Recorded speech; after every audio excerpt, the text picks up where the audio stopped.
sign that the highest King will welcome me. I was lost, but He brought me. Oh, His love for me. Oh, His love for me. Who the Son sets free, oh, it's free indeed. I'm a child of God, yes I am.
in our lungs.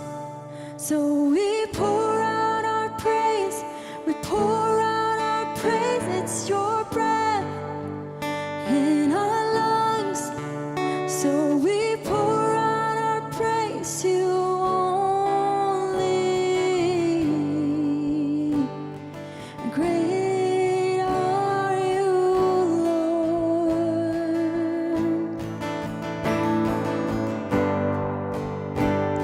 And great are you, Lord. And great are you, Lord.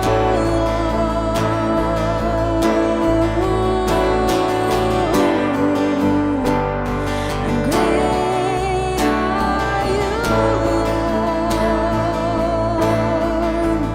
you, Lord. It's your breath in our lungs.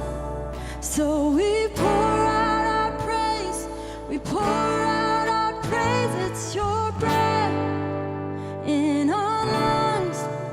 So we pour out our praise to you only. It's your breath in our lungs. So we pour out our praise, we pour out our praise. It's your breath in our lungs. So we pour out our praise to you only. And great are you,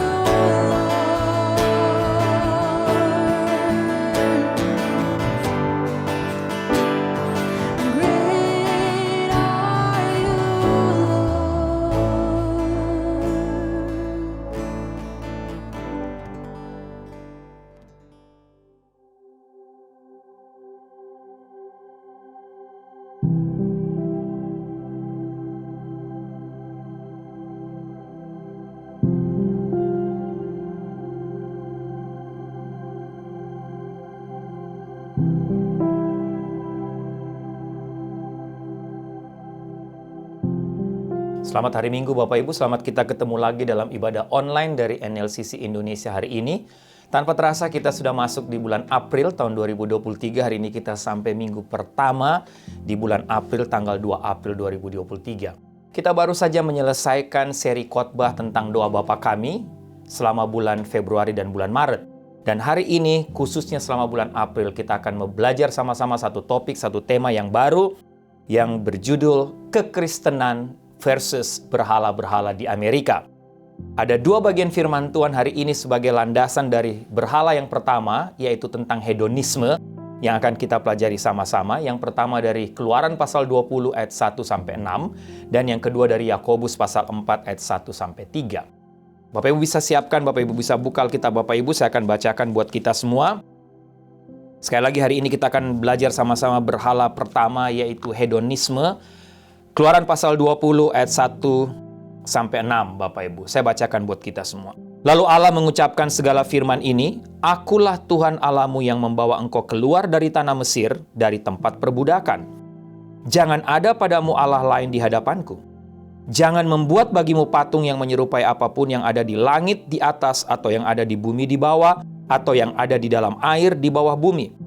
Jangan sujud menyembah kepadanya atau beribadah kepadanya, sebab Aku, Tuhan Allahmu, adalah Allah yang cemburu, yang membalaskan kesalahan bapa kepada anak-anaknya, kepada keturunan yang ketiga dan keempat dari orang-orang yang membenci Aku. Ayat 6. Tetapi Aku menunjukkan kasih setia kepada beribu-ribu orang, yaitu mereka yang mengasihi Aku dan yang berpegang pada perintah-perintahku. Yang berikut dari Perjanjian Baru, Yakobus pasal 4 ayat 1 ayat 3. Demikian firman Tuhan.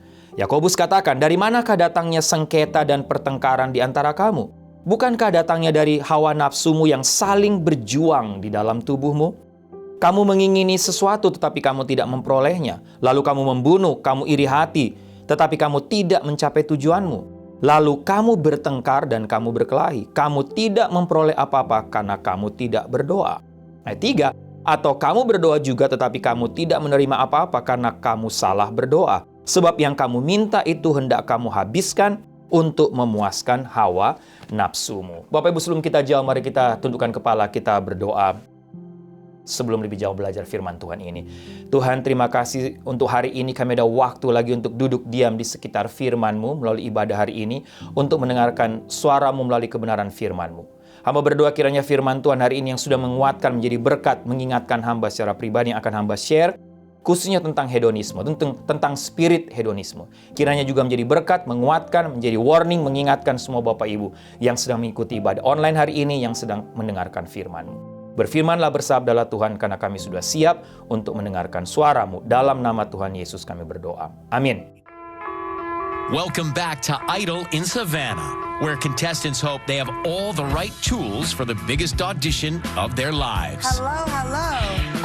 How are you? But some weren't exactly Okay. tapping into their potential.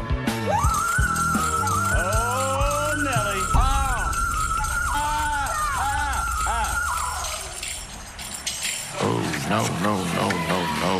Oh, no. Every night in my dreams, I feel you. It must have been cold there in my shadow.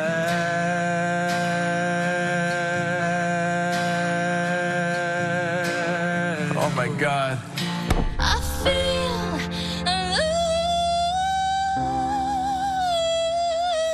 I feel alive. And you're here in my heart, and my heart will go on and on. Is your toupee still on? Oh, wow.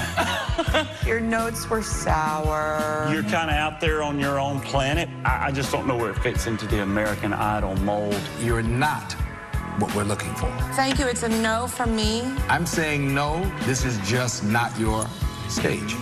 Thank you. I don't know. I'm giving up hope, America. Baik, Bapak Ibu, semua kita familiar atau tahu acara yang namanya American Idol. Ya, kita semua tahu acara ini. Bahkan di Indonesia juga ikut, ada namanya Indonesian Idol. Ya.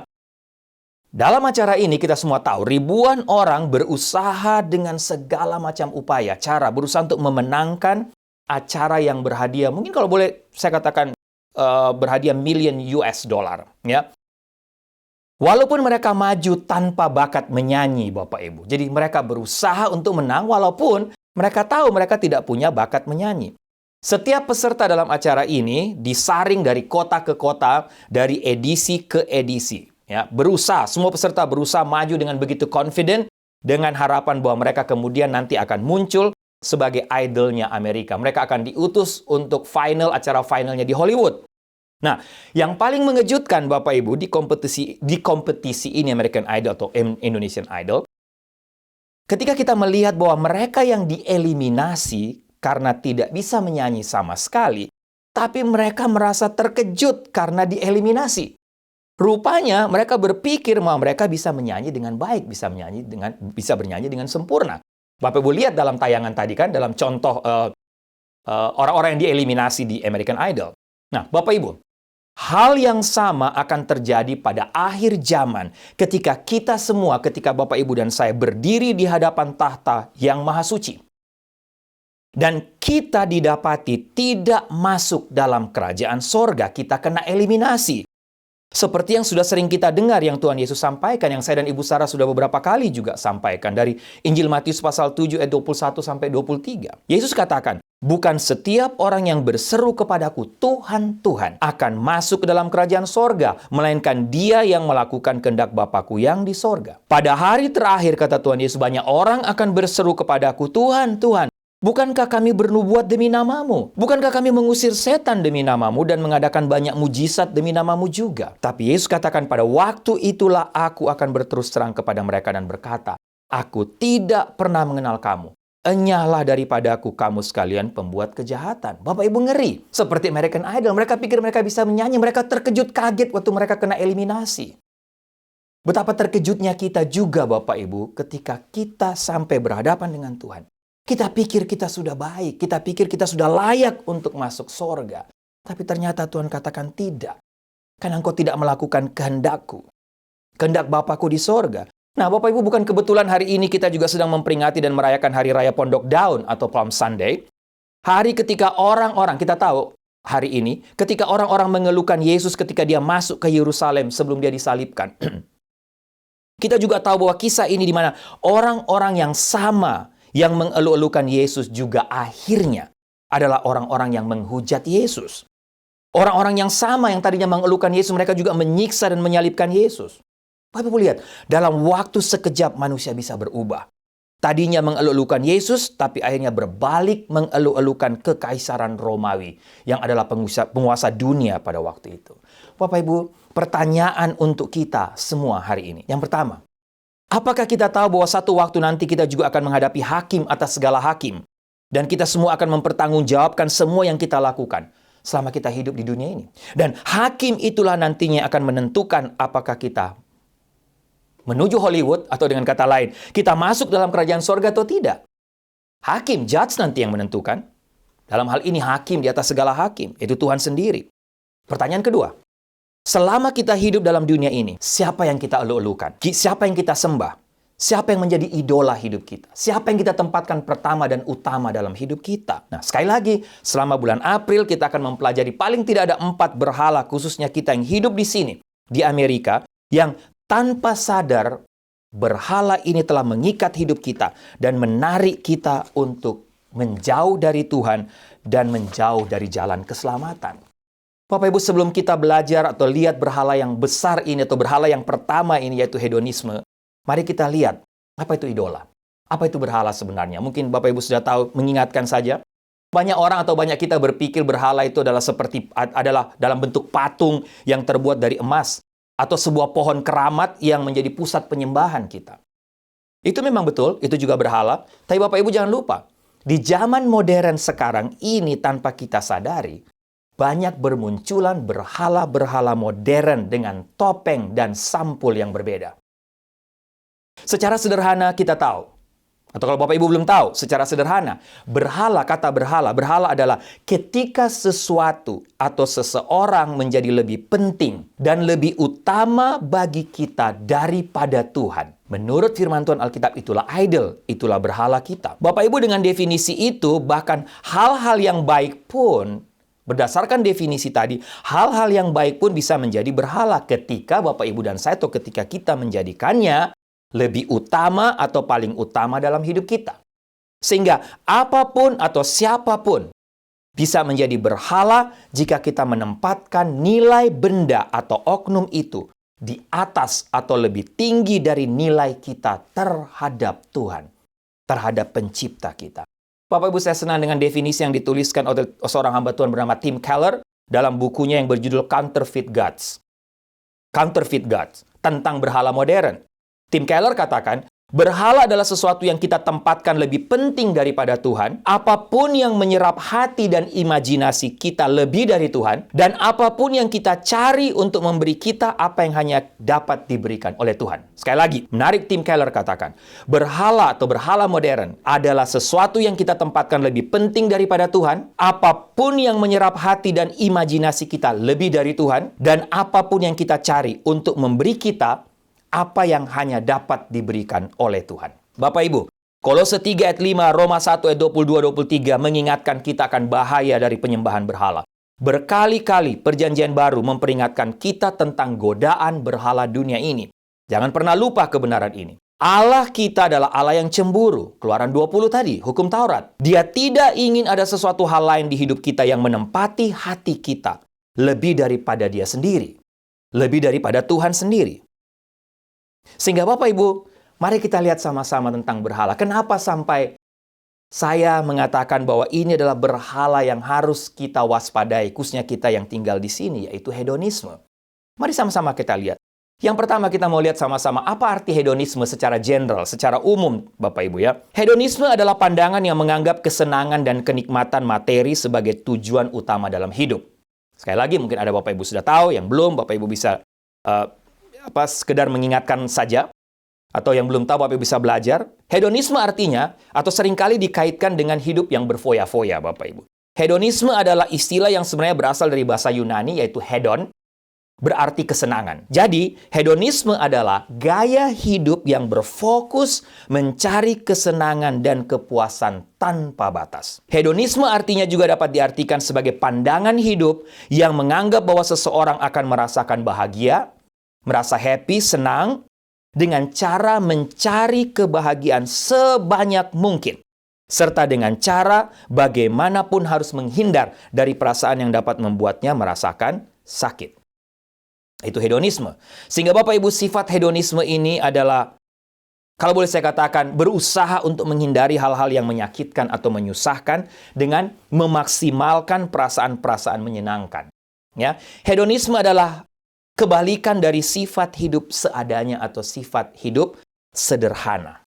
Itulah hedonisme, Bapak Ibu. Sehingga hedonisme kalau boleh dikatakan lebih mengarah pada secara praktis membeli barang namun sebenarnya tidak terlalu membutuhkan, alias hanya menghamburkan uang saja. Contoh gaya hidup hedonisme, contoh praktis, misalnya membeli banyak mobil mewah walau tidak sesungguhnya memakainya. Hanya untuk gaya saja. Mentraktir orang dengan hasil utang, gemar berbelanja. Itu beberapa gaya hidup hedonisme. Hedonisme adalah sifat yang mementingkan kesenangan ketimbang kebutuhan. Terus-terusan makan enak misalnya. Betul, makan adalah kebutuhan pokok, tapi Bapak Ibu bayangkan apa jadinya kalau kita atau seseorang terus-menerus menghabiskan uangnya dalam jumlah besar membeli makanan-makanan yang enak dan mahal. Yang penting happy, yang penting senang.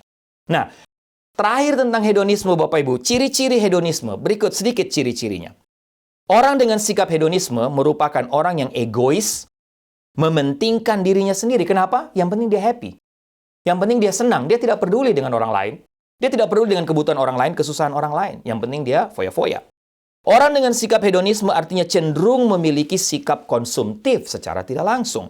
Orang dengan sikap hedonisme adalah orang-orang yang cenderung tidak memiliki perencanaan dalam hidupnya. Orang dengan sikap hedonisme artinya cenderung sombong karena mengedepankan penampilannya di mata orang. Yang penting apa yang dilihat orang. Mereka cenderung boros, tidak bertanggung jawab karena fokusnya adalah diri sendiri. Mereka juga malas, tidak menghargai waktu, tidak menghargai uang. Bapak Ibu, itu hedonisme secara general, secara umum. Sekarang mari kita lihat hedonisme dalam pandangan Alkitab. Apa yang Alkitab katakan tentang spirit ini, tentang hedonisme? Yang selalu menjadi pertanyaan sehubungan dengan topik ini adalah, Bapak Ibu, apakah Allah atau Alkitab memang menentang hidup senang? Apakah memang Allah atau Alkitab menentang kita untuk hidup happy, hidup gembira, menikmati hidup ini? Dalam pandangan banyak orang, Bapak Ibu ya, boleh dikatakan Amerika adalah negara yang paling hedonis di dunia ini. Kenapa Bapak Ibu? Karena memang kita harus akui bahwa negara ini atau Amerika ini adalah negara yang diberkati Tuhan secara luar biasa Bapak Ibu. Sehingga tanpa sadar mungkin semua kita atau semua orang di Amerika ini terkondisi, atau boleh saya katakan sejak lahir memang punya satu naluri untuk happy, hidup senang, untuk mengejar kesenangan hidup. Bangsa Amerika selalu dikenal dengan bangsa yang bangun pagi selalu dengan ekspektasi tinggi tentang apa yang bisa dia nikmati selama hari itu. Bahkan orang Amerika juga dikenal sebagai orang yang, ya karena dia fokusnya mencari kesenangan, happy, sehingga tidak gampang untuk menderita Bapak Ibu. Tidak gampang ketika diperhadapkan dengan pergumulan penderitaan. Makanya, salah satu obat yang paling populer dan paling laris di negara ini adalah segala bentuk painkiller. Karena mereka nggak bisa, atau kita, orang Amerika nggak bisa sakit Bapak Ibu. Apa-apa, painkiller. Dan memang faktanya, dapat dikatakan bahwa hedonisme adalah spesialisasi dari negara ini yang dengan penuh semangat ingin ditiru oleh setiap negara lain. Itulah sebabnya semua orang datang ke sini. Termasuk kita mungkin Bapak Ibu, kita ke sini. Untuk apa? Supaya kita bisa menikmati segala berkat dan kesenangan, kenyamanan hidup di negara ini. Betul Bapak Ibu? Ya, nah sekarang mari kita lihat Bapak Ibu. Belajar dari Alkitab. Pertama, Perjanjian Lama. Bicara tentang hedonisme menurut Alkitab, tidak ada contoh lain yang lebih baik dari Salomo. Menurut Alkitab firman Tuhan, orang yang paling bijak yang pernah hidup di dunia ini, tapi juga sekaligus menjadi contoh atau potret langsung tentang bagaimana hidup dalam mengedepankan kesenangan. Bahkan Bapak Ibu nanti lihat, tidak hanya mengedepankan kesenangan, tapi juga memberhalakan kesenangan hidup.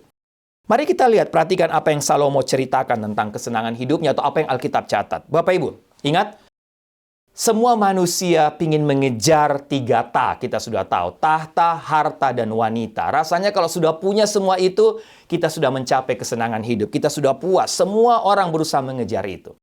Untuk apa? Supaya happy, supaya senang. Nah, lihat Salomo. Bicara tentang tahta Salomo, Bapak Ibu. Atau tahta dan kuasa Salomo. Tidak perlu dipertanyakan lagi, Bapak Ibu.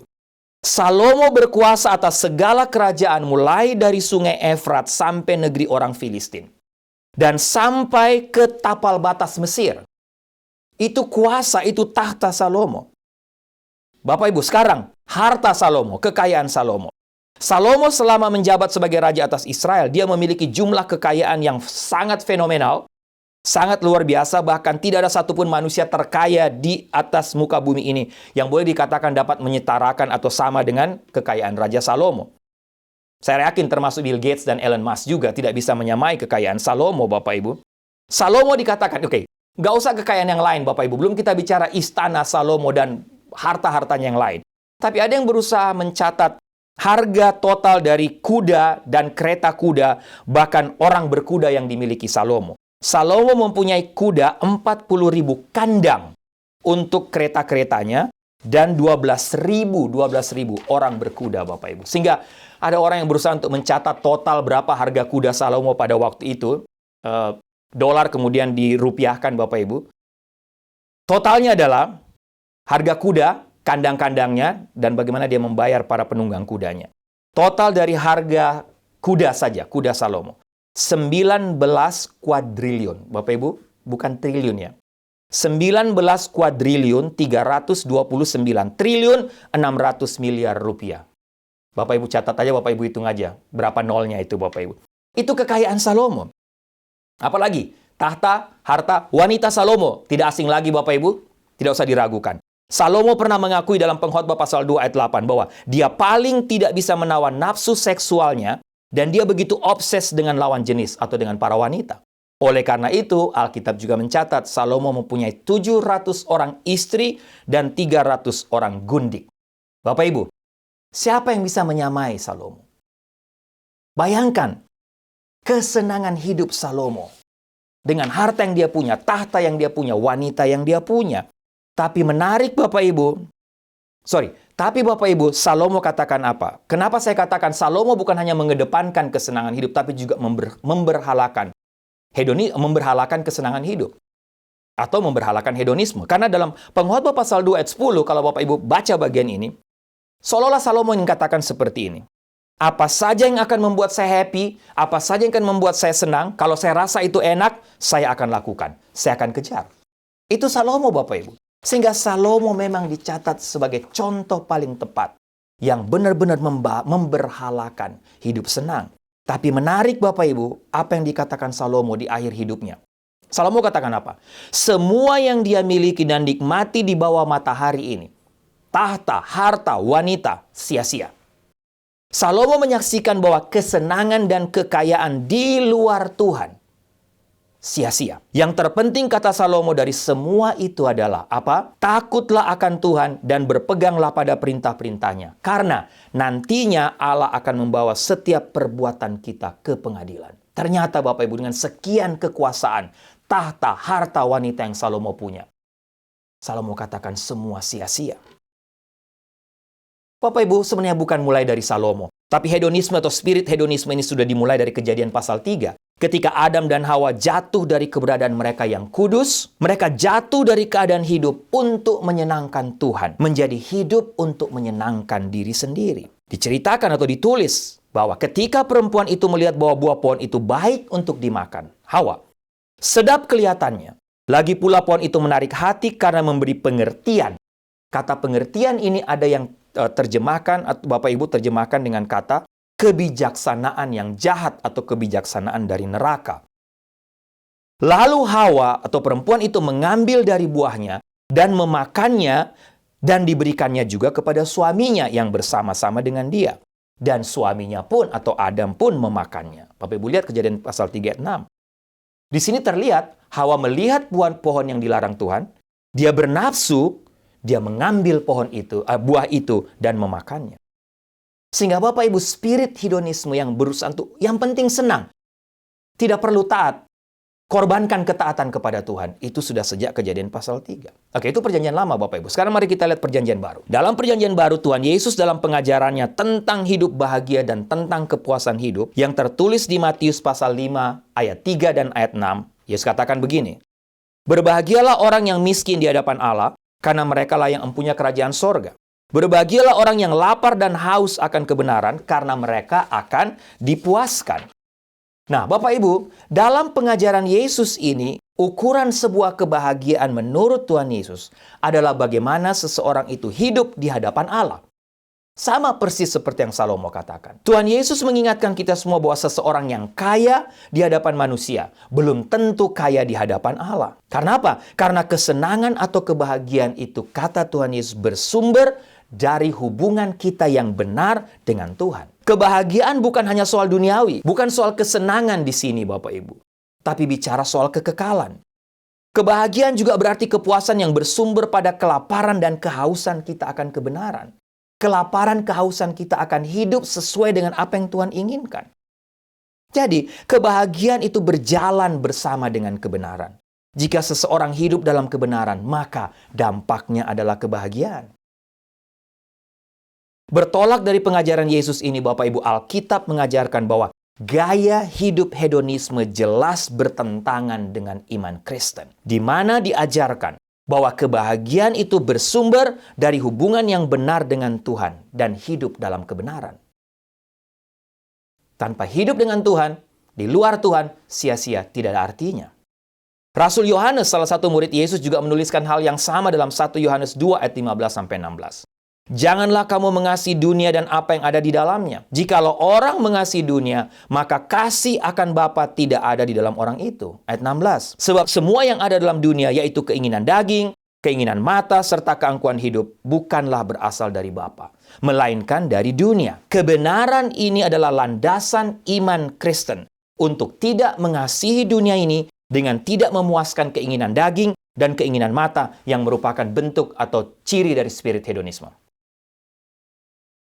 Salah satu ayat Alkitab yang juga berbicara tentang berhala ini, Bapak Ibu, tentang spirit hedonisme secara jelas adalah Yakobus pasal 4 ayat 1-3 yang saya bacakan buat Bapak Ibu tadi. Di sini Yakobus katakan bahwa hedonisme jelas merupakan masalah hati yang penuh dosa. Seorang hedonis adalah orang yang menjalani kehidupan yang didominasi oleh diri sendiri dan berfokus kepada diri sendiri. Seorang hedonis berkomitmen untuk hanya memuaskan nafsu dan dorongan selera hatinya sendiri dengan cara-cara yang berdosa. Dan sifat ini sebenarnya menjadi ciri Bapak Ibu dari orang yang tidak percaya. Harusnya menjadi sifat dari orang yang tidak percaya. Kenapa? Karena memang jelas semua orang kafir hidup untuk menikmati kesenangan dosa. Dalam waktu yang singkat, mereka tidak pernah berpikir tentang kekekalan. Mereka tidak pernah berpikir bahwa satu waktu nanti apa yang mereka kerjakan akan diadili oleh hakim di atas segala hakim. Yang mereka hanya tahu senang-senang, mereka tidak tahu bahwa mereka nanti mati tanpa harapan dan tanpa Tuhan. Mereka tidak peduli. Mereka hidup hanya untuk mementingkan diri mereka sendiri, bukan Tuhan. Nah, Bapak Ibu, yang menjadi penekanan prinsip hidup mereka adalah yang penting saya happy. Kesenangan menjadi prioritas utama hidup mereka. Demi kesenangan, hidup benar dikorbankan. Demi hidup senang, Tuhan dikorbankan. Demi hidup senang, ketaatan akan perintah Tuhan dikorbankan. Bapak Ibu lihat, sampai titik ini, poin ini, disinilah warning untuk kita semua. Yang penting saya senang, happy, ibadah dikorbankan. Dan ini seharusnya tidak menjadi sifat atau cara hidup kita sebagai orang percaya yang mengakui Tuhan Yesus sebagai Tuhan dan Juru Selamat kita. Bapak Ibu, saya punya contoh, Bapak Ibu. Saya punya seorang sahabat, cukup dekat dengan saya. Sudah berkeluarga, punya anak. Aktif di gereja, saya kenal. Tiba-tiba datang kepada saya dan cerita, katakan, dia mengaku dia ada perempuan lain. Dia ada affair dengan perempuan lain, teman kerjanya. Kemudian dia ceritakan kepada saya, kalau dia merencanakan untuk pergi atau pindah ke lain tempat, ke luar kota, untuk hidup bersama perempuan itu. Dia berencana, sudah putuskan, berencana untuk tinggalkan istri dan anak-anaknya, tinggalkan pekerjaan Tuhan, tinggalkan pelayanan. Bahkan mengorbankan karirnya yang sedang naik daun pada waktu itu. Bapak Ibu, waktu saya tanya kepada dia, apa alasannya? Kenapa kamu sampai ambil keputusan seperti itu? Dia katakan apa? Dia belajar dari perempuan lain tadi, perempuan apa yang dia melakukan affair tadi, Bapak Ibu. Wanita itu katakan begini kepada dia, kamu harus ambil keputusan berdasarkan suara hati kamu. Yang mana buat kamu happy? Kebetulan waktu itu memang teman saya sedang punya pergumulan dengan keluarga. Kalau kamu nggak happy sekarang, tinggalkan. Sehingga Bapak Ibu berdasarkan prinsip hidup ini yang penting happy. Dia korbankan semuanya, korbankan karir, korbankan istri, anak-anak, korbankan pelayanan. Bapak Ibu hati-hati dengan spirit ini. Jelas Alkitab katakan ini bertentangan dengan kitab suci. Bapak Ibu yang berikut, Alkitab katakan dari mana sumber dari spirit ini? Sumber dari hedonisme, spirit hedonisme. Paling tidak ada 3. Kalau kita baca Yakobus tadi. Yang pertama Bapak Ibu, Yakobus katakan udah jelas hedonisme bersumber dari hati yang berdosa, yang belum bertobat. Ini ciri hidup orang kafir. Yang belum lahir baru, belum terima Tuhan Yesus sebagai Tuhan dan Juru Selamat. Yang kedua, hedonisme juga berasal dari nafsu, tapi nafsu yang rendah. Hidup dengan nafsu yang rendah adalah hidup yang berpusat pada diri sendiri, tidak peduli dengan kesusahan orang lain. Egois. Jika perlu hidup orang lain dikorbankan, hidup benar tidak lagi penting. Yang penting happy. Bapak Ibu, ini bertentangan dengan prinsip kasih. Jangan lupa, prinsip kasih adalah tugas tertinggi kita sebagai anak Tuhan. Apa yang Tuhan katakan? Kasihilah Tuhan Allahmu dengan segenap hatimu, dengan segenap jiwamu, dan segenap kekuatanmu, dan segenap akal budimu. Ini panggilan tertinggi dari kita sebagai orang percaya. Dan kasihilah sesamamu manusia seperti dirimu sendiri.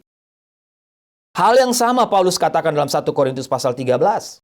Kasih itu sabar, kasih itu murah hati, ia tidak iri hati, tidak memegahkan diri, tidak sombong, tidak melakukan yang tidak sopan, tidak mementingkan diri sendiri, tidak menyimpan kesalahan orang lain. Kasih itu menutupi segala sesuatu, percaya segala sesuatu, mengharapkan segala sesuatu, sabar menanggung segala sesuatu. Di luar itu, lahir dari nafsu yang rendah. Apalagi Bapak Ibu? Lahir dari hati yang berdosa, lahir dari nafsu yang rendah. Dan yang terakhir, hedonisme berasal dari keinginan hati yang jahat. Yakobus memakai kata mengingini ketika dia katakan kamu mengingini. Kata Yunani dari mengingini adalah epitumeite dalam bahasa Yunani. Yang digunakan dalam bentuk present, artinya waktu sekarang. Apa artinya Bapak Ibu? Ketika kata ini dipakai dalam bentuk present atau waktu sekarang, berarti nafsu ini adalah nafsu yang kita miliki terus-menerus, 24/7. Dari pagi sampai malam. Dari buka mata sampai tutup, sampai tidur. Kita menginginkan, mendambakan kesenangan duniawi yang bersifat sensual belaka. Kita tidak lapar dan haus akan Tuhan. Kita bernafsu untuk hal-hal yang bersifat sementara. Kita ignore, kita tidak mau hiraukan dengan hal-hal yang bersifat kekekalan. Bapak Ibu, contoh banyak dalam Alkitab. Orang kaya dan Lazarus. Orang kaya hanya berpesta pora setiap hari dengan nafsu yang rendah, tanpa peduli untuk menolong orang miskin, dalam hal ini Lazarus. Nabal dalam perjanjian lama dikenal sebagai orang bodoh yang jahat. Hidup foya-foya, pesta pora karena kaya, tidak peduli orang lain. Kalau perlu membunuh orang lain, dalam hal ini Daud. Yudas menjual Yesus seharga 30 keping perak. Bapak Ibu, Yudas berencana untuk menjalani hidup yang panjang dan bahagia. Tapi apa yang terjadi? Setelah dia dipuaskan dengan uang, dengan harta. Setelah dia mengkhianati Yesus. Uangnya toh tidak ada artinya buat dia. Dia buang uangnya, dia gantung diri Bapak Ibu. Dan tidak bertobat. Kemana akhirnya? Neraka. Yudas adalah salah satu contoh orang yang punya nafsu rendah. Bapak Ibu. Hanya ingin memuaskan kesenangan diri sendiri akan uang dan kekayaan. Tapi rela mengorbankan kebenaran. Yang terakhir, orang kaya yang bodoh yang diceritakan Yesus dalam Lukas pasal 12. Dia mengumpulkan hartanya di lumbung-lumbung. Dia senang kumpulkan hartanya. Tapi apa yang terjadi? Malam itu juga dia mati. Dia lupa satu hal, dia bukan Tuhan. Dia bukan penguasa dan penentu hidupnya. Dan masa depannya. Sehingga Bapak Ibu, untuk siapa harta yang dikumpulkan dengan nafsu yang rendah seperti itu? Oleh sebab itu Yakobus berkata dalam Yakobus pasal 1 ayat 14. Tetapi tiap-tiap kita dicobai oleh keinginan kita sendiri, keinginannya sendiri, yaitu keinginan kita yang jahat, dan kita diseret dan dipikat olehnya. Sehingga Bapak Ibu, hati-hati. Paulus juga dalam 2 Timotius pasal 4 ayat 3 katakan apa? Karena akan datang waktunya orang tidak dapat lagi menerima ajaran sehat, tetapi mereka akan mengumpulkan guru-guru menurut kehendaknya untuk memuaskan keinginan telinganya. Petrus dalam 2 Petrus 3 ayat 3 katakan apa? Yang terutama kamu harus ketahui ialah bahwa pada hari-hari zaman akhir akan tampil pengejek-pengejek dengan ejekan-ejekannya, yaitu orang-orang yang hidup menurut apa? Hawa nafsunya. Sehingga Bapak Ibu, di akhir khotbah ini mari sama-sama kita coba evaluasi dan tanyakan pada diri kita sendiri. Apakah kita hidup dalam nafsu yang rendah dan hidup dengan penuh dengan spirit hedonisme? Atau menjadikan kesenangan hidup itu menjadi yang pertama, yang utama dalam hidup kita? Hanya hidup mementingkan diri sendiri, tidak peduli dengan nasib orang lain. Apakah kita hidup dengan prinsip yang penting happy dan segala hal yang merampas kesenangan hidup saya harus saya singkirkan? Termasuk ketaatan kita akan perintah Tuhan. Bapak Ibu yang tahu. Bapak Ibu tanyakan kepada diri Bapak Ibu sendiri, kita semua. Apakah saya ini hidup mementingkan karier, jabatan, gaji, uang, hobi lebih daripada Tuhan? Cari uang dan karier lebih penting dari ibadah, dari persekutuan saya dengan Tuhan. Bapak Ibu, kita harus hati-hati. Nah, menjawab pertanyaan, apakah Tuhan atau Alkitab menentang hedonisme? Yang pasti Bapak Ibu, Tuhan dan Alkitab tidak menentang yang namanya kesenangan hidup. Tidak sama sekali. Justru sejak awal Tuhan menciptakan kita, agar Bapak Ibu dan saya kita bisa mengalami kebahagiaan. Oleh sebab itu Dia menciptakan dunia ini dan segala isinya. Setelah itu Dia menciptakan manusia, menciptakan kita. Menciptakan Taman Eden dan segala isinya. Agar kita atau manusia bisa menikmati semuanya. Agar Adam dan Hawa bisa happy, tidak stres, tidak takut sakit penyakit, tidak takut untuk bertemu Tuhan setiap saat. Bapak Ibu, itu plan, itu rencana Tuhan. Tuhan menciptakan semua yang sehat di Taman Eden. Sehingga orang tidak perlu takut dengan segala macam sakit penyakit. Tapi apa yang terjadi? Manusia sendiri yang memutuskan untuk melawan Tuhan, Bapak Ibu. Salomo sendiri mengatakan salah satu kunci hidup sehat adalah hati senang. Hati yang gembira adalah obat, tapi semangat yang patah keringkan tulang. Itu jelas ditulis oleh Salomo. Bapak Ibu, saya pernah membaca satu artikel dengan judul Dampak Hidup Senang Terhadap Kesehatan. Dan di situ dikatakan bahwa coba saja kita maksimalkan perasaan senang kita dengan jalan pikirkan hal-hal atau kejadian-kejadian yang menyenangkan, kita pasti akan lebih sehat. Tapi Salomo sudah menuliskan ini ribuan tahun yang lalu. Dan Bapak Ibu, sekali lagi, yang Tuhan tentang adalah ketika hidup senang sudah kita tempatkan di atas Tuhan. Dengan kata lain, hidup senang sudah menjadi berhala dalam hidup kita. Hidup senang lebih penting dari hidup menyenangkan Tuhan. Sekali lagi, yang penting saya senang. Masalah itu dosa atau tidak dosa belakangan. Masalah taat atau tidak taat itu belakangan. Masalah menghormati, menguduskan kekudusan Tuhan belakangan. Masalah menguduskan hari Sabat atau tidak belakangan. Bapak Ibu, kalau itu sudah menjadi berhala, maka itu akan menjadi urusan Tuhan. Sekali lagi, kalau itu sudah menjadi berhala, itu akan menjadi urusan Tuhan. Prinsip atau spirit hedonisme yang sangat berbahaya adalah Tuhan juga mau kamu happy, kamu senang kok. Jadi kalau itu buat kamu tidak senang, jangan lakukan. Kalau kamu rasa dengan istrimu yang sekarang kamu tidak happy, tinggalkan saja. Kalau kamu rasa dengan beragama kamu merasa tersiksa dan tidak happy, tinggalkan. Kalau kamu rasa beribadah di hari Minggu itu membuat kamu rasanya tertekan, tinggalkan, jangan lakukan. Bapak Ibu, bahaya. Hati-hati.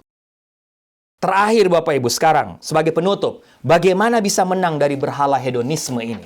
Jika Bapak Ibu atau kita memang telah menjadikan spirit hedonisme atau kesenangan hidup menjadi yang utama dan pertama dalam hidup kita, menempatkannya di atas Tuhan, berarti itu sudah menjadi segala-galanya, artinya sudah menjadi berhala dalam hidup kita. Bapak Ibu, tidak ada jalan lain.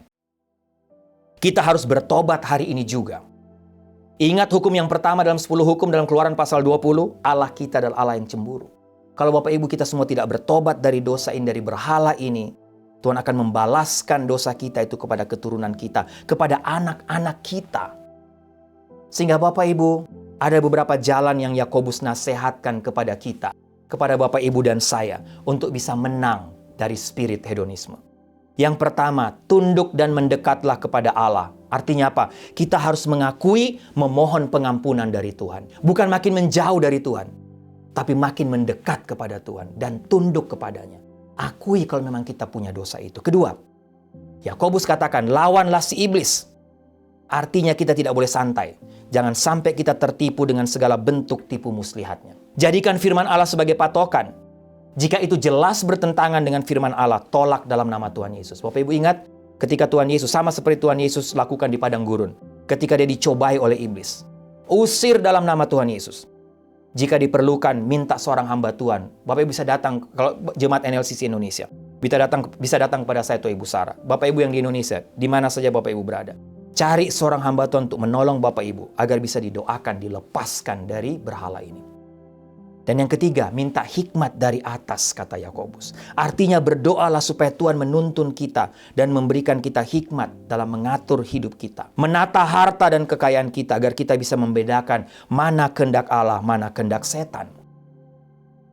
Ingat pelajaran kita bulan lalu bagaimana Tuhan mengajarkan kita doa Bapa kami.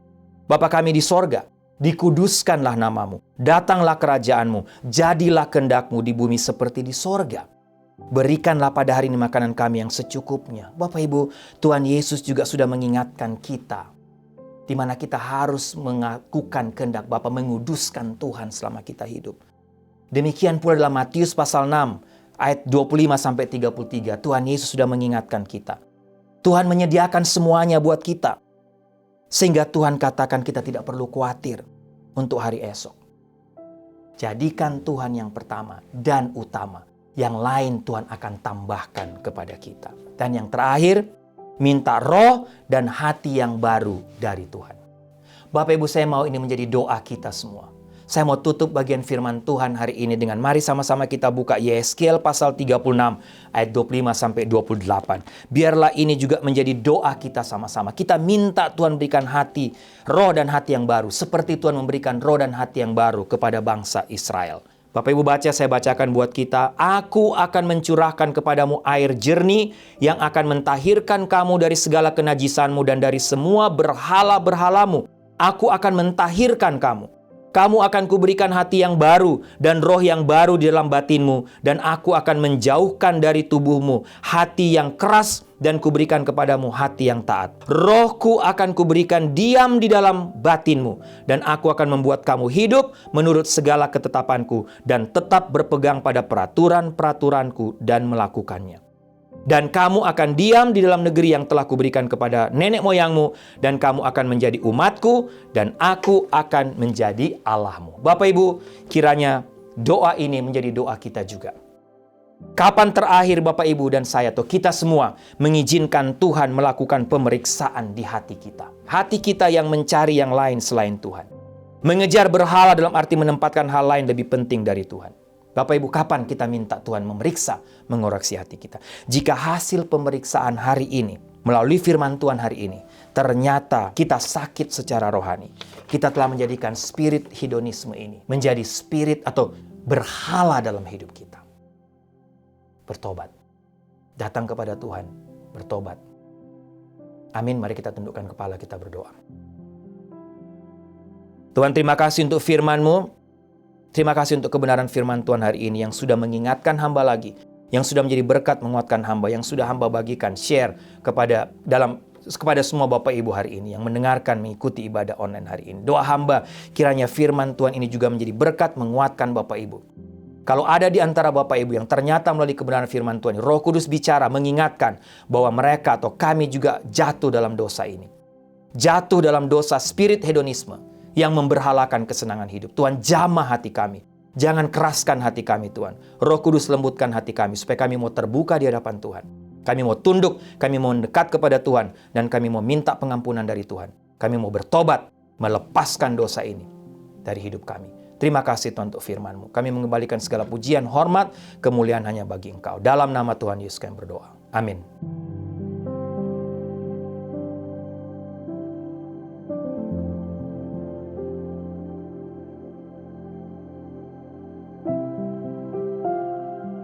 Baik Bapak Ibu, mari sama-sama kita siapkan hati untuk masuk dalam perjamuan kudus hari ini. Roti yang kita pecah-pecahkan ini mengingatkan kita akan tubuh Kristus yang diserahkan bagi kita untuk menebus kita. Demikian pula dengan cawan minuman ini yang kita pakai untuk mengucap syukur, mengingatkan kita akan darah Kristus yang dicurahkan bagi kita untuk pengampunan dosa kita.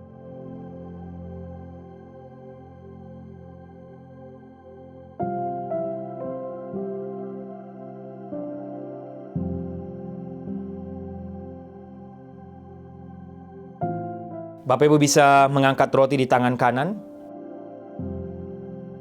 Tangan kanan Bapak Ibu. Yesus berkata, inilah tubuhku yang diserahkan bagi kamu. Perbuatlah ini selalu menjadi peringatan akan aku. Makanlah.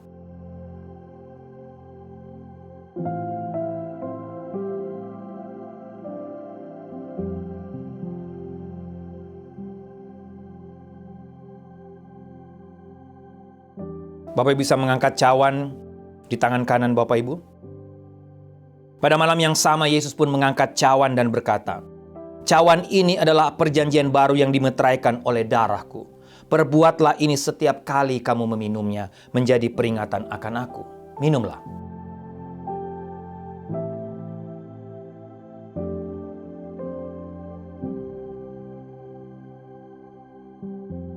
Mari kita tundukkan kepala, kita berdoa Bapak Ibu. Tuhan, kami bersyukur, terima kasih untuk hari ini.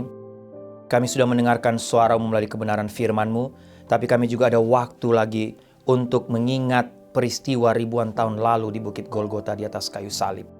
Melalui perjamuan kudus hari ini, ketika kami dibawa untuk mengingat apa yang Engkau lakukan di atas kayu salib. Engkau mati buat kami, tubuh-Mu hancur, darah-Mu tercurah, supaya kami bisa mendapatkan hidup kekal, keselamatan kekal. Tuhan, kiranya perjamuan kudus tiap kali yang kami lakukan sebulan sekali ini tidak hanya membawa kami untuk mengingat, tapi sekaligus mengoreksi hidup kami, apa yang harus kami lakukan, kerjakan dalam rangka menghargai pengorbanan-Mu di Bukit Golgota. Tuhan, tolong supaya hari ini kami juga ada waktu untuk mengevaluasi, tapi juga mengambil resolusi baru di hadapan Tuhan, untuk makin mencintai Engkau, makin menghargai kasih-Mu, makin melayani Engkau, makin serius dalam hidup mentaati kebenaran atau perintah-perintah-Mu. Terima kasih Tuhan. Terima kasih untuk hari ini, untuk perjamuan kudus hari ini. Terima kasih karena Engkau sudah mati buat kami. Dalam nama Tuhan Yesus kami berdoa. Amin.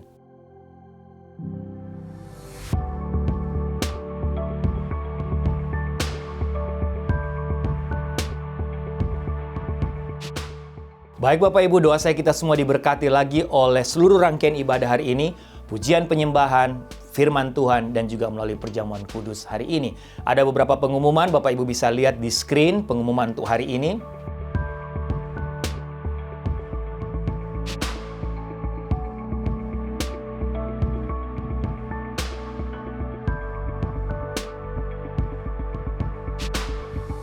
Baik, jemaat yang kekasih, tundukkanlah kepalamu, arahkanlah hatimu kepada Tuhan, dan terimalah berkat Tuhan.